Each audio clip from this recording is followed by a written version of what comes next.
This is Arts Alive. I'm Lynda Phillippi, and my guest today is the Arts Alive producer himself, Mike Santone.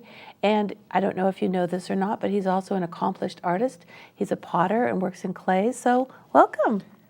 Glad to be here. I'm glad we get a chance to have this conversation. On this side of the camera instead of the other side of the camera. Exactly. So, well, why don't we start out with you telling us a little bit about yourself? Well, I've been doing pottery for about 25 years. I went to the College of Arts and Crafts when it was a school, then School of Arts and Crafts, which is in Portland. Wonderful school.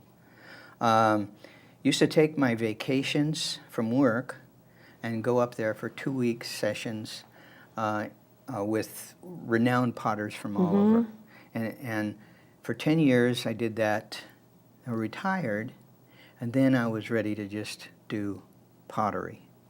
And over the years I also bought some potteries from, we get old, and then we can't lift that clay. And so we sell to one another the whole pottery. So I bought 2 potteries, which included wheels and slab rollers and kilns and the whole thing. Plus, I get lots and lots of clay from people. Clay gets hard, like stone, you know. But when even it's fired, but you can reclaim it.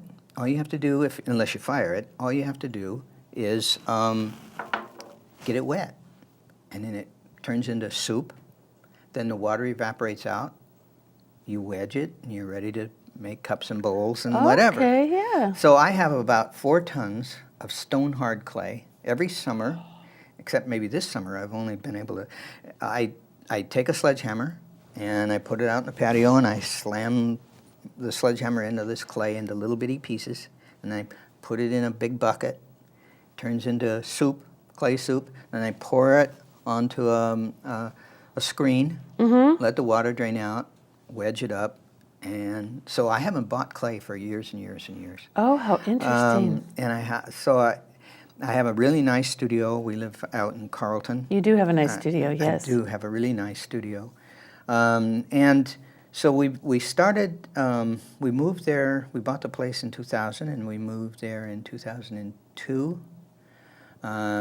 Finished the studio in 2003, and then started with the Art Harvest Studio Tour, which has been great fun because I have folks, I love people coming through and seeing the studio and seeing I have masks and stuff, and I that's what I primarily make is wall sculpture, and only recently have been doing other things, but I love people coming through. They can see the working pottery, and I'm there throwing or making masks and stuff and do demonstrations. I also, one of the things about making things that are really discretionary for most people, you're always hit up by auctions and fundraisers and all of those things. Well, you know, what you're making is really nice and stuff. It's not really worth very much, but we can make a few bucks off of it. So I wind up giving away lots and lots and lots of stuff to auctions. But I also give away classes. Oh, okay. So people auction off my classes, and then they bring their kids, and you know, but I make it clear that it's not childcare. It has to be accompanied by an adult. Oh, absolutely. But that brings me students. Sure. And they usually come back.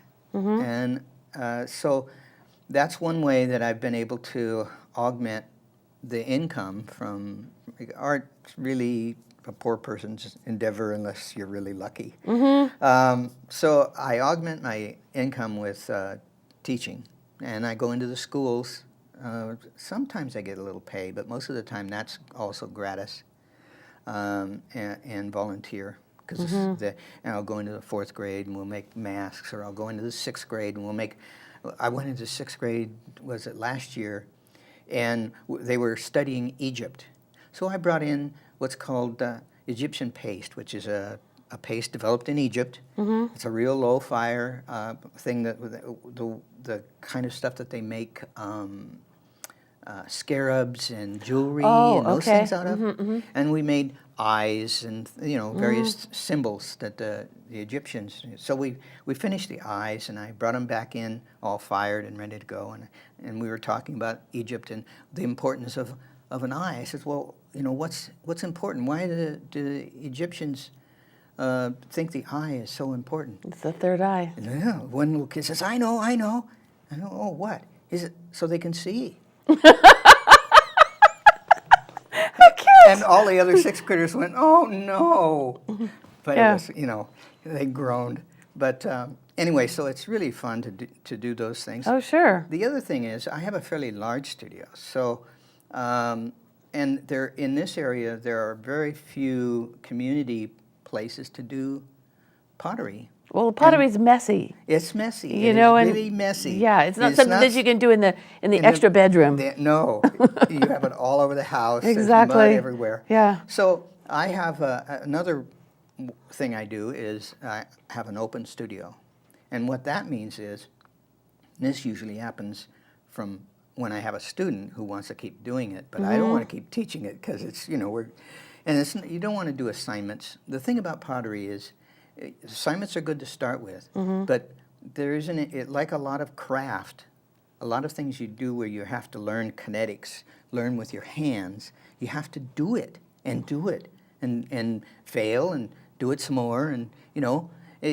and so it's not really a teaching thing. It's a practice.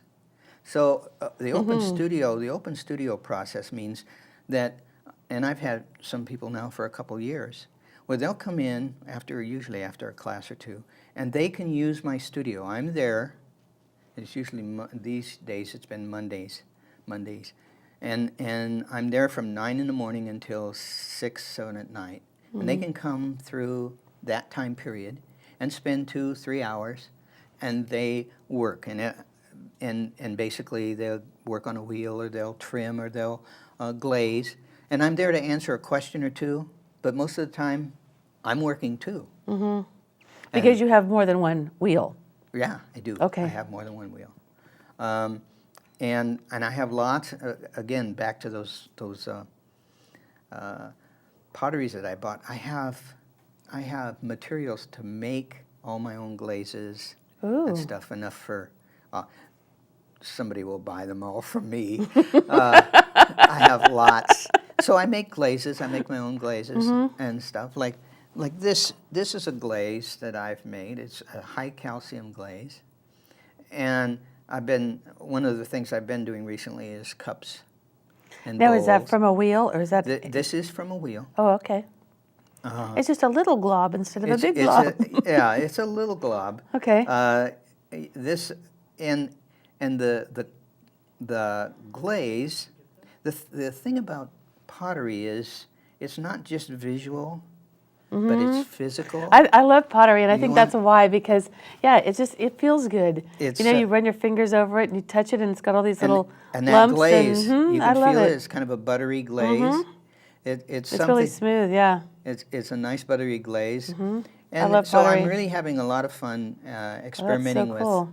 with glazes and with making that's sort of a Oriental style. And I know. I think that's why when I saw this, it made me flash on sake cups. yeah, Because I thought, oh, now that's a big sake cup. Not to say too big, but it's bigger than like one would typically find. Yeah. But it's kind of reminiscent of that. So anyway, the open studio has been really, really nice too, because then folks can come and learn and practice, and it's not an apprentice situation really, because they're getting their own ideas. They're not working on anything that I'm providing, except the access and the firing I usually do. So that's another way I've been able to make money. Now, let me ask you this question. So I know that for a long time you were doing masks. Is that what you started out doing and then came later to the wheel? Or did you? Yes. Okay. Yeah, it was 3 years into clay before I even thought about a wheel. And you were, from the beginning, when you were even taking the classes, were you always sort of drawn to the mask idea? I was mostly drawn to the sculpture Okay. and working in slabs of clay and chunks of clay and putting them together. So when you doing that, do you like with this thing? Do you start out like with a rolling pin and just kind of roll it out to a thickness, and then start from there, cut it out, and Yes. adorn it? Yeah, I have a rolling pin that's big, and clay is one of the geniuses of clay, is that it has memory. So when you roll it one way, it remembers that, and then it starts drying it.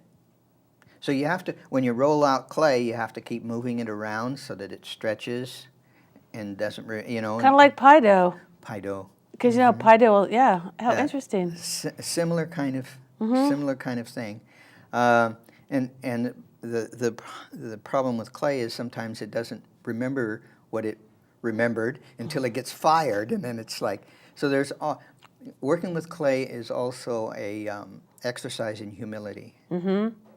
Because if you get too attached to something, your ego too wrapped up in, this is mine, I've made it, the fire will, you have certain losses, you have certain things where it just isn't going to happen. And so you have to learn to let go. You can put a lot of work into making something of clay only to have the fire Tell you different. Is it easier, I mean, is it more likely that a little piece like this will come out intact rather than a big piece? Yes, it depends on the firing techniques. This black technique is called raku, which is a Japanese style where they come out of the kiln, they go up to 2,000 degrees within about an hour, less than an hour sometimes. And then I pull them out, physically pull them out of the kiln so they're glowing red. And I put them in a garbage can full of well, I use pine needles because I have a pine tree. So do we. And then it flames up, then I put a lid on it, and that's where you get the black. That black is actually just smoke. Smoke, okay. Right, carbon. There's some breakage in that technique. Oh, I'm sure. Because of the gradations of heat and cold. But and larger pieces, of course, there's more chance. So when I do get a nice big piece that's fairly good size, then I'm happy because, especially in the raku style. The other reason I can do fairly well with clay masks and things is that I'm fairly quick at it. So people are always saying, well, how long does it take you to make one of those? Well, that face right there, I've demonstrated many, many, many times, like the blue one, the white one. I've demonstrated many, many times at schools. It takes 12 marks, about 5 seconds. Oh my goodness. To make that face. Well, and then you put. But once you get it, you have to prep everything and get it all ready. Oh yeah, sure. And 25 years of experience. Exactly.